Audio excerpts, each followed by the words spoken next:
আমার জীবনের সমস্যা অনেকই দেখেছি। তবে এমন কিছু সমস্যা যেগুলো আমাদেরকে অনেক কিছু শিখিয়ে দিয়ে যায়। আমাদের সাফল্যের পথে এগিয়ে চলতে সাহায্য করে। সমস্যাকে দেখে আমরা সর্বদাই ভয় পাই, চিন্তিত হয়ে পড়ি। কিভাবে সমস্যার সমাধান করব?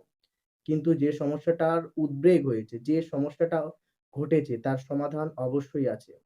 সবসময় শান্ত মস্তিষ্কে আমাদের সেই সমস্যাটার সমাধান খুঁজতে হবে। কিন্তু আমরা বেশিরভাগ মানুষেরা যখন কোনো সমস্যায় পড়ি, তখন আমরা এতটা ভয় পেয়ে যাই যে ভয়ই আমরা সবকিছু ভুলে যাই। এমন অনেক মানুষ আছে যারা সমস্যা দেখলে ভয়ে নার্ভাস হয়ে পড়ে। যেগুলো আমাদেরকে কাটিয়ে উঠতে হবে। আমাদের মনের ভেতরে একটা সাহস আনতে হবে।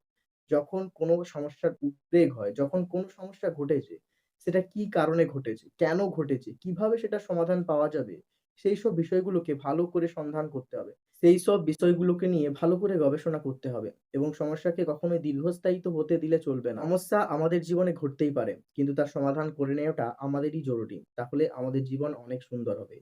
সমস্যা প্রত্যেকের জীবনে অশান্তি নিয়ে আসে। সমস্যা প্রত্যেকের জীবনে একটা বাধা হয়ে দাঁড়ায় সাফল্যের পথে। সমস্যা কোনোদিন তোমাকে সামনের দিকে এগিয়ে যেতে দেবে না। সমস্যাকে সেখানেই শেষ করে দিতে হবে যেখান থেকে সমস্যার সৃষ্টি হয়েছে। তবেই একটা সুন্দর শান্তিপূর্ণ জীবন আপনি লাভ করতে পারবেন।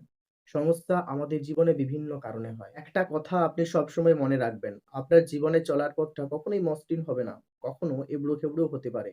আর এবড়ো-খেবড়োগুলোই হচ্ছে আপনার জীবনের সমস্যাগুলোকে ওভারকাম করে চলতে হবে।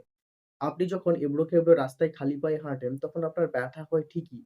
কিন্তু একটু পরে সেই এবড়ো-খেবড়ো রাস্তা মিলিয়ে গিয়ে আবার মসৃণ রাস্তা আপনি ঠিকই খুঁজে পান। ঠিক তেমনভাবেই এই সমস্যাগুলো আপনাকে সাময়িক যন্ত্রণা, দুঃখ, কষ্ট দিচ্ছে ঠিকই। কিন্তু এই দুঃখ, কষ্ট, যন্ত্রণা থেকেও নতুন কিছু